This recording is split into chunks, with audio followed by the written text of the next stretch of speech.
यौमइज़ तुहद्दिस अखबारहा। हर किस्म की तारीफ़ व तौसीफ़ हम्द व किब्रियाई बड़ाई और बुज़ुर्गी उस अल्लाह रब्बुल इज़्ज़त के लिए लायक और ज़ेबा है जिसने हम तमाम को इस दार फ़ानी के अंदर पैदा किया और हमारे ऊपर अनगिनत एहसानात किए। अल्लाह तबारक व तआला ने ये सूरज चाँद ये जितने भी चरिंद परिंद जानवर हैं सबको हमारे लिए पैदा किया, सबको हमारे रास्ते में लगा दिया हमारी खिदमत के लिए। तो हमें और आपको चाहिए कि हम और आप अल्लाह तबारक व तआला की तारीफ़ व तौसीफ़ करें, उसकी हम्द करें, उसकी बड़ाई बयान करें और उसके लिए ज़िक्र व अज़कार करें। बादहु दुरूद व सलाम नाज़िल हो आखिरी नबी जनाब मोहम्मद रसूलुल्लाह सल्लल्लाहु अलैहि वसल्लम पर, जिनके ज़रिए अल्लाह तबारक व तआला ने हमें इस्लाम जैसी अज़ीम नेमत से नवाज़ा और जिनके ज़रिए अल्लाह तबारक व तआला ने पूरी दुनिया को आखिरी किताब क़ुरआन नसीब फ़रमाई जो पूरी जहान के लिए मशअल राह है, चाहे वो मोमिन हो या काफिर।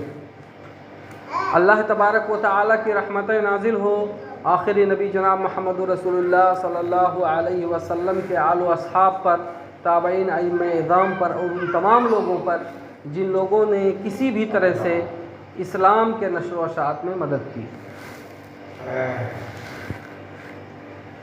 पिछले जुमे में ईमान के ताल्लुक़ से बात हुई थी और मैंने कहा था कि यौमुल आखिर जो है क़यामत का दिन, इसको अलग से आप लोगों को बताया जाएगा। क़यामत के दिन के ताल्लुक़ से क़ुरआन में बहुत सारी आयतें हैं और जैसा कि मैंने हदीस जिब्रील पढ़ा था जिसके अंदर जब हज़रत जिब्रील ने रसूल सल्लल्लाहु अलैहि वसल्लम से पूछा था कि क़यामत कब आएगी, तो अल्लाह के नबी ने कहा था मल मसऊल अन्हा बिआलम मिनस साइल, कि जो सवाल करने वाला है उससे ज़्यादा जिससे सवाल किया गया है उसको इल्म नहीं। यानी उन्होंने कहा जितना आप जानते हो उतना ही मैं क़यामत के बारे में जानता हूँ। ये ऐसी चीज़ है जिसको अल्लाह तबारक व तआला ने अपने पास पोशीदा रखा है।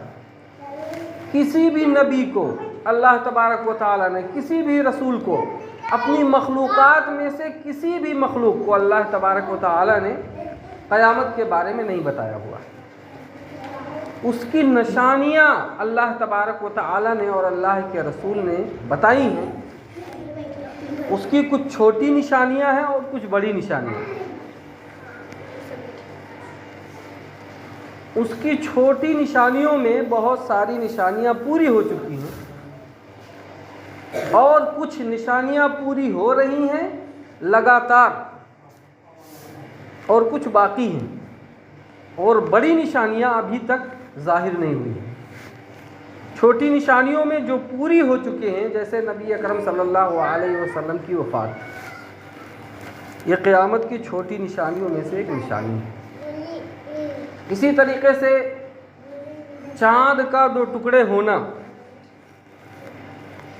ये भी ऐसी निशानी है जो अल्लाह के नबी के ज़माने ही में पूरी हो चुकी। इसी तरीके से बैतुल मक़दिस या बैतुल मुक़द्दस का फ़तह, ये हज़रत उमर रज़ी अल्लाह ताला अन्हु के ज़माने में फ़तह हो चुका।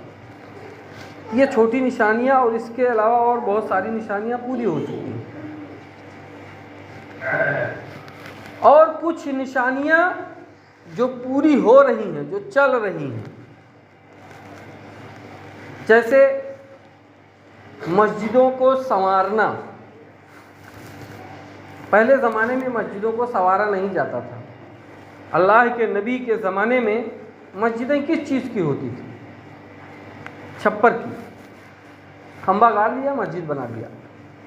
आजकल आप देखो मस्जिदों में नमाजी एक भी नहीं है और मस्जिद बड़ी आलीशान बनी हुई है। तो ये भी क़यामत के निशानियों में से एक निशानी है, छोटी निशानियों में से। इसी तरीके से ज़िना का आम होना, बेपर्दगी का होना। आप देखेंगे आज दुनिया के अंदर जिस तरह से ज़िनाकारी आम है, इससे पहले ज़मानों में ऐसा नहीं था। इतनी ज़िनाकारी है जिसका कोई हिसाब नहीं। बेपर्दगी का आम होना, ये भी क़यामत के निशानियों में से एक निशानी है। देखें आप औरतें किस तरह बेपर्दा घूम रही हैं। बेपर्दगी का मतलब सिर्फ ये नहीं होता है कि कपड़े खोल के घूमें, बल्कि जो चुस्त कपड़े पहन के घूम रही हैं, ये भी बेपर्दगी में आता है। इसी तरीके से शराब का आम हो जाना, खमर का आम हो जाना। आप देखेंगे सारी दुनिया में शराब खोरों की तादाद दिन ब दिन बढ़ती जा रही है। हालांकि डॉक्टर लोग मना कर रहे हैं शराब मत पियो, खमर मत पियो, लेकिन लोग पीते जा रहे हैं और बढ़ोतरी हो रही है उनकी आदत में। तो ये भी क़यामत के निशानियों में से एक निशानी है। फितनों का आम होना, हर जगह फितने बरपा हैं। छोटी छोटी बात को बतंगड़ बना दिया जाता है और उस पर फितने खड़े हो जाते हैं। ये भी क़यामत की निशानियों में से एक निशानी है। इसी तरीके से गाना बाजा का आम हो जाना। आज के ज़माने में आप देखें कोई घर ऐसा नहीं है, चाहे वो मुस्लिम का हो चाहे वो काफिर का हो, कोई घर ऐसा नहीं है जहां म्यूज़िक ना चलता हो। क्योंकि मोबाइलों ने इसको इस तरह से रिवाज दे दिया कि अब लोग इसको हराम भी नहीं समझते। सारे घरों में मोबाइलें पहुंच गई, सारे घरों से कुरान बाहर आ गया। कुरान किसी किसी घर में होगा, और अगर होगा भी तो उसको सजा के रखा होगा लोगों ने, पढ़ा नहीं जाता है। कुरान को कोई नहीं पढ़ता, और म्यूज़िक दिनों रात पूरे घर वाले मिल के सुनते हैं। तो ये भी क़यामत की निशानियों में से एक निशानी है। इसी तरीके से झूठ का आम हो जाना, झूठी गवाही देना, ये भी क़यामत की निशानियों में से एक निशानी है। आज देखो जो झूठ बोलता है उसी को लोग अक्लमंद समझते हैं, जो सीधा साधा सच्चा है उसको बेवकूफ़ समझते हैं लोग। बिल्कुल जो परिभाषा होता है उसको उलट दिया है लोगों ने। जो झूठा हो वो सबसे बड़ा चालाक है और जो सच्चा हो वो सबसे बड़ा बेवकूफ़ है। तो ये भी झूठी बातें कहना, झूठ बोलना, ये भी आम हो चुका है। और इसी तरीके की और बहुत सारी हैं। ज़लज़लों का आम हो जाना, और आप देख रहे हैं कि कितने ज़लज़ले आ रहे हैं। आज अभी इसी हफ्ते में तुर्की और शाम के अंदर ज़बरदस्त ज़लज़ला आया, हज़ारों लोग मारे गए। देखते ही देखते बड़ी बड़ी इमारतें ज़मीन बोस हो गई। ये जो ज़लज़ले आ रहे हैं, कभी नेपाल में, कभी पाकिस्तान में, कभी टर्की में, कभी चाइना में, कभी कहाँ, ये दरअसल क़यामत की छोटी निशानियों में से एक निशानी है। इसके ज़रिए अल्लाह तबारक व तआला आपको सावधान करना चाहता है, लेकिन हम मुसलमान अब दीन से इतने दूर जा चुके हैं कि हमें उससे कुछ फ़र्क नहीं पड़ता है। हम सोचते हैं चलो हमारा घर तो बचा हुआ है ना, जहाँ आया है ज़लज़ला आया रहे, हमें उससे कुछ लेना देना नहीं। लेकिन ये सावधान कर रहा है अल्लाह पाक ताला, डरा रहा है आपको कि अब भी वक्त है, सुधर जाओ। वरना जैसा कि अल्लाह के नबी ने फरमाया है, ये तो छोटी अलामतें हैं, जब बड़ी अलामतें शुरू होंगी तो अल्लाह के नबी ने कहा जैसे आप के पास कोई हार हो जिसके अंदर मोती पिरोया होता है, और अगर उसका धागा तोड़ दो तो एक के बाद वो दाना जो उसमें होता है एक के बाद एक गिरने लग जाएगा, तड़ातड़ गिरेगा वो। इसी तरीके से जब एक बड़ी निशानी जाहिर होगी तो उसके बाद दूसरी वाली, फिर तीसरी वाली, इसी तरीके से लगातार जाहिर होगा। फिर आपको इतना मौका नहीं मिलेगा कि आप तौबा कर लो, क्योंकि अल्लाह के नबी ने यह भी फरमाया है जब 3 निशानियां जाहिर हो जाएं तो किसी का तौबा किसी को फ़ायदा नहीं देगा। एक दज्जाल का खुरूज, दूसरे दाब्बतुल अर्ज़ का खुरूज, और तीसरा सूरज का मगरिब से निकलना। जब ये 3 अलामतें ज़ाहिर हो जाएंगी तो आप तौबा भी करो। जो ईमान पे है वो ईमान पे है, जो कुफ्र पे है वो कुफ्र पे है, मामला ख़त्म, किस्सा फिनिश हो जाएगा। तो ये जो मैंने छोटी निशानियां बयान की, ये दरअसल अल्लाह तबारक व तआला हमें चेतना दे रहा है कि अभी भी संभल जाओ। और बड़ी निशानियां कब शुरू हो जाए किसी को पता नहीं। बड़ी निशानियां जो हदीसों में आता है वो कुल 10 हैं। अल्लाह के नबी ने कहा जब तक ये 10 निशानियां जाहिर ना हो जाएं तब तक क़यामत नहीं आएगी। और होशियार रहो कि जब ये शुरू हो जाएंगी तो एक के बाद दीगरे आएंगी। वो 10 निशानियां कौन कौन हैं? उसमें कहा गया दुखान, जैसा कि कुरान के अंदर बयान किया गया है कि ये आसमान बहुत ही ज़बरदस्त तरीके का धुआं फेंकेगा। ये एक निशानी है। दुखान, दाब्बतुल अर्ज़, एक किस्म का ये ज़मीन पर चलने वाला चौपाया होगा या जानवर होगा जिसको अल्लाह तबारक व तआला भेजेगा। ये भी क़यामत की बड़ी निशानियों में से एक निशानी है। इसी तरीके से दज्जाल का खुरूज, ये भी क़यामत की बड़ी निशानियों में से एक निशानी है।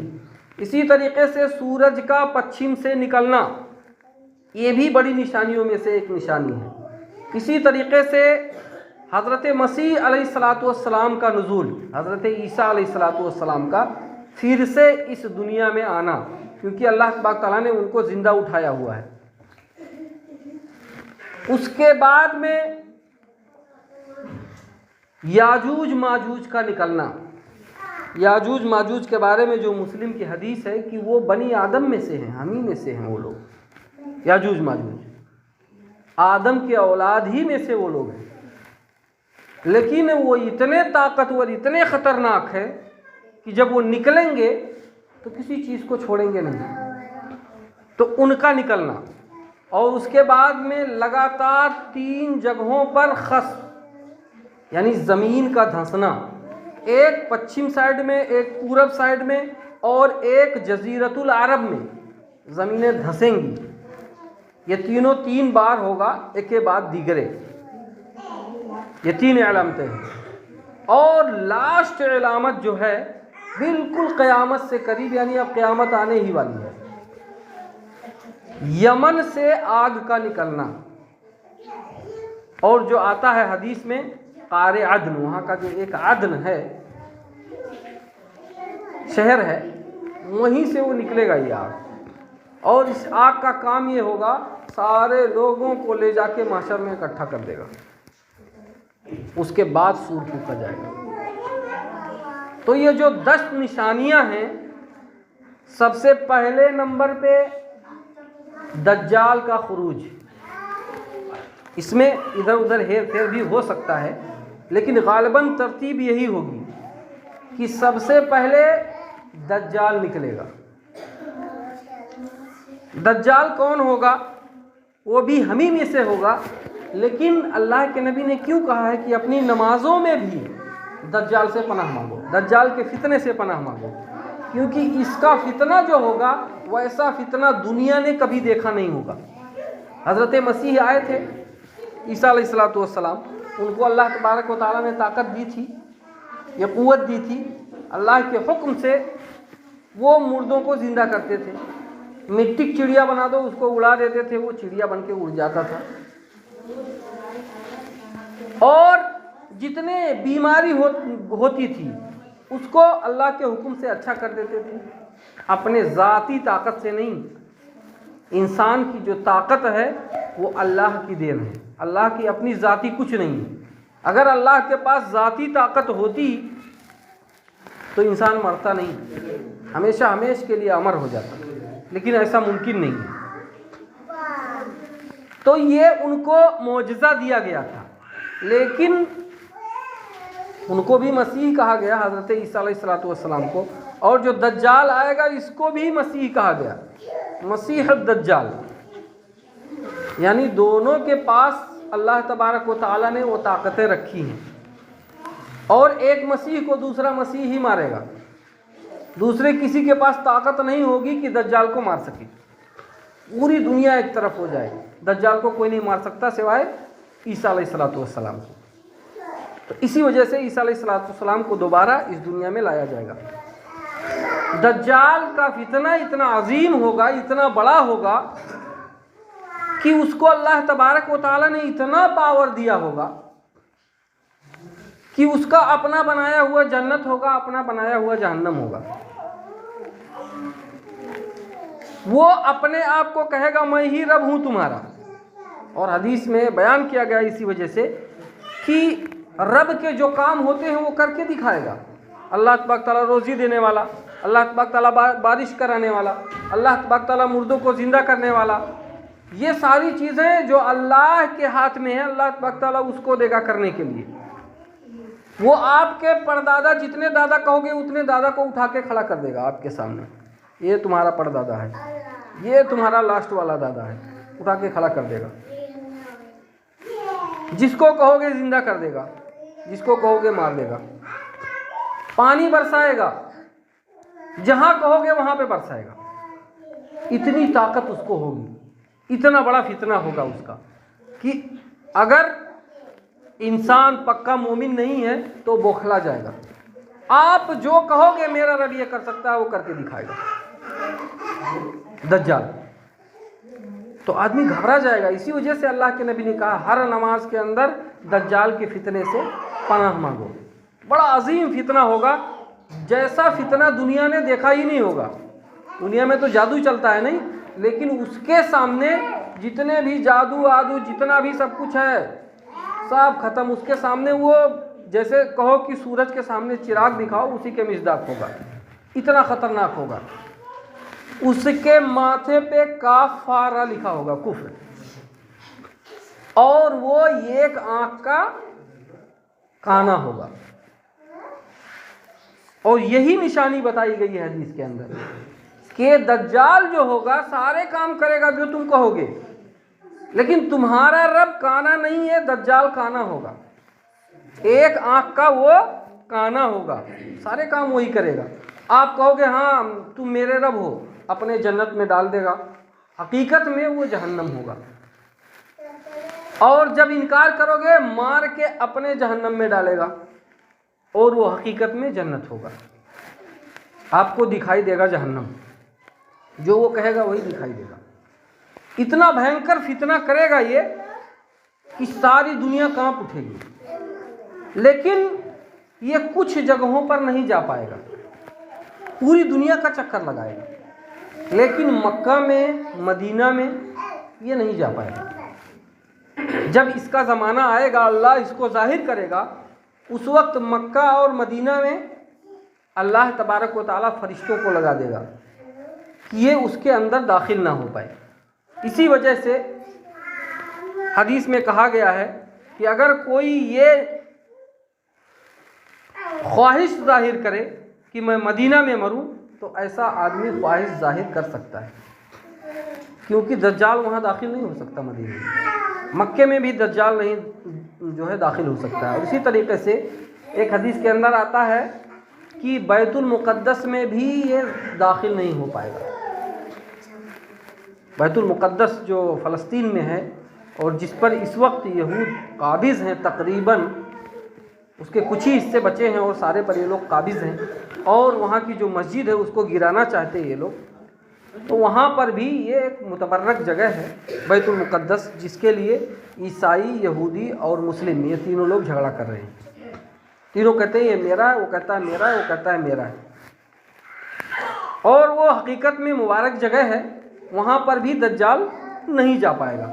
और पूरी दुनिया में कोई ऐसी जगह नहीं है जहाँ पे ना जा पाए, तो सारी जगहों पे जाएगा ये, सब जगह जाके उत्पात मचाएगा, उदंगर मचाएगा।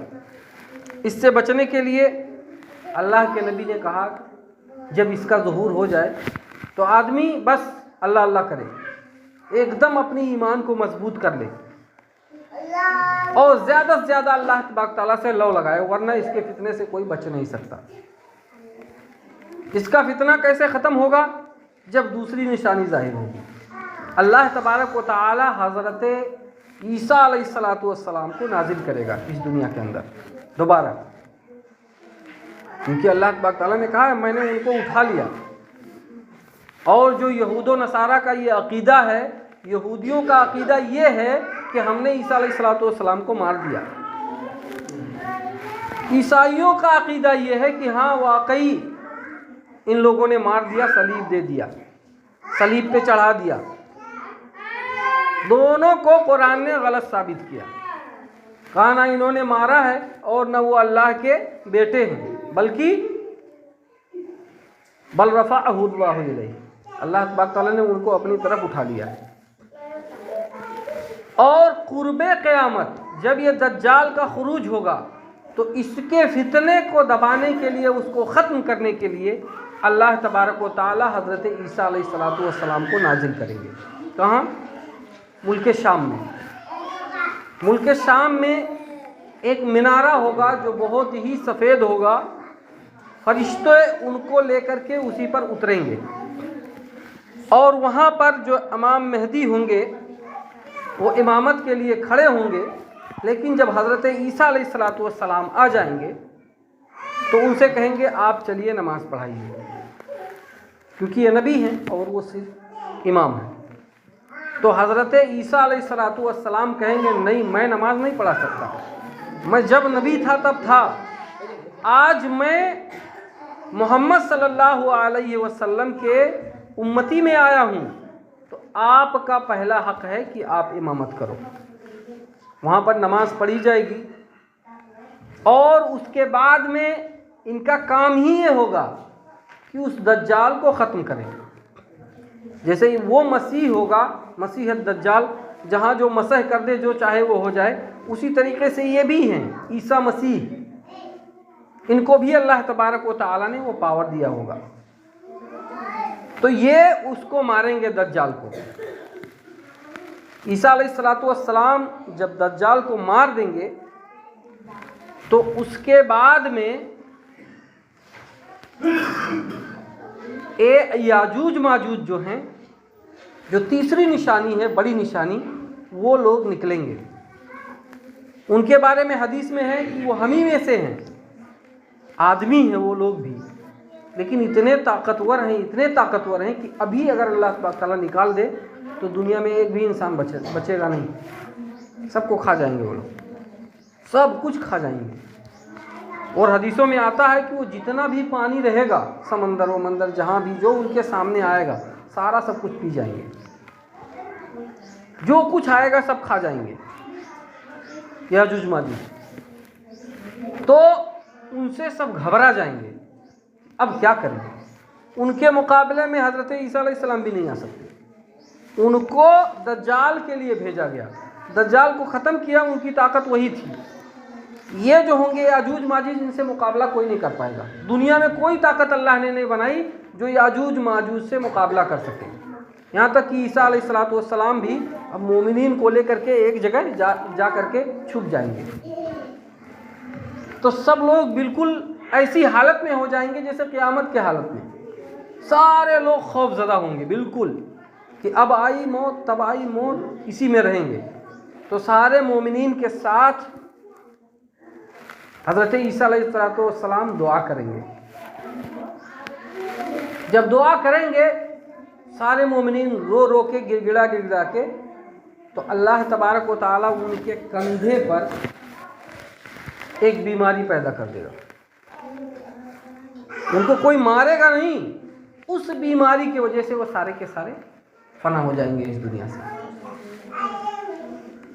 तो वो लोग जब फना हो जाएंगे, अल्लाह तबारक व तआला दुखान को भेजेगा। दुखान मतलब धुआं, और इसको कुरान में बयान किया गया है। बहुत ज़बरदस्त धुआं अल्लाह तबारक व तआला भेजेगा। ये भी क़यामत के निशानियों में से एक निशानी है जिससे पूरी दुनिया घबरा जाएगी। और उसके बाद अल्लाह तबारक व तआला सूरज को पश्चिम से निकालेगा। सूरज जब पश्चिम से निकलेगा उसी वक्त से तौबा का दरवाज़ा बंद। दज्जाल आया तो कोई बात नहीं, लेकिन जैसे ही सूरज पश्चिम से निकला किसी का ईमान किसी को फ़ायदा नहीं देगा। जो जैसा है वैसा रहेगा, लाख चिल्लाए अब मैं ईमान ले आया, कोई फ़ायदा नहीं। हालत ये हो जाएगी कि सारे के सारे बेईमान हो जाएंगे। क्योंकि हज़रत ईसा अलैहिस्सलाम जब आए तो सारे के सारे मोमिन हो जाएंगे तकरीबन। क्योंकि उनका काम अल्लाह तबारक तआला ने जो दिया था दज्जाल को मारना, सलीब को तोड़ना जिसकी पूजा की जा रही है, खिंजीर को कत्ल करना, जिजिया माफ़ करना। जिजिया जो लिया जाता है, जो टैक्स जो हम लोग देते हैं, इतना वाफिर मिक़दार में माल हो जाएगा उस वक्त कि कोई सदका लेने वाला नहीं होगा। इसी वजह से टैक्स माफ़ हो जाएगा, कोई सदका लेने वाला नहीं होगा। टैक्स कौन लेगा? सारा का सारा सब कुछ ख़त्म कर देंगे वो सिलसिला। लेकिन उसके बाद यहाँ बाद में हालत ये हो जाएगी कि धीरे धीरे लोग भूतों की परस्तिश की तरफ फिर लौटेंगे। और जब सूरज पश्चिम से निकलने लग जाएगा तब समझो अब ज़्यादा दूर नहीं है क़यामत आने में। क्योंकि उसके बाद अल्लाह तबारक तआला किसी के तौबा को कबूल नहीं करेगा, ये डेड लाइन है। और उसके बाद धीरे धीरे सारे के सारे काफिर हो जाएंगे, सारे के सारे ईमान से फिर जाएंगे। तो सूरज को अल्लाह तबारक तआला पश्चिम से निकालेगा। उसके बाद दाब्बतुल अर्ज़ आएगा। दाब्बतुल अर्ज़ भी एक किस्म के जानवर हैं जो दुनिया में आकर के बिल्कुल फितना मचाएंगे। और ये भी क़यामत की बड़ी निशानियों में से एक निशानी है। अल्लाह तबारक तआला इनको भी फना करेगा। तो उसके बाद आता है 3 ख़स्फ़, एक पश्चिम में, एक पूरब में और एक जज़ीरतुल अरब में। ये तीनों जगहों पर एक के बाद दीगरे ज़मीनें धंसाई जाएंगी। आपने जो ज़लज़ला अभी देखा है इसमें, या जो सुनामी आती है, कहीं कहीं आपने देखा होगा ज़मीनें धंसी हैं। लेकिन ये बराबर बहुत दूर तक ज़मीनों को अल्लाह तबारक तआला धंसा देगा। जब और ये ऐसा एक वो होगा इस दुनिया के अंदर हादसा होगा कि पूरी दुनिया में फैल जाएगा। आज तो एक जगह है, अगर ज़लज़ला आ जाए तो भी पूरी दुनिया में फैल जाता है, लेकिन सारी दुनिया में हाहाकार मच जाएगा जब ये ज़मीन धंसना शुरू होगा। और जब ये तीनों जगह पर मुकम्मल हो जाएगा, एक पूरब में, एक पश्चिम में और एक अरब जजीरे में। अरब जजीरा बहुत बड़ा है, वो सिर्फ सऊदीया को नहीं बोलते हैं, जितना पूरा खलीज है सब अरब में आता है। तो उस जजीरे में जब धंस जाए तब समझो बस अब क़यामत आने ही वाला है। उसके बाद में अल्लाह तबारक व तआला यमन से एक आग निकालेगा, और जब ये आग निकलेगा उस वक्त समझो इस रूए ज़मीन पर अल्लाह का नाम लेने वाला कोई नहीं होगा। क़यामत जो सबसे कमीने लोग होंगे उन्हीं के ऊपर क़यामत कायम होगी, यानी कि उस वक्त कोई भी ईमान वाला नहीं होगा। जिसके पास ईमान रहा होगा वो भी रफू चक्कर हो गया होगा, उससे निकल चुका होगा।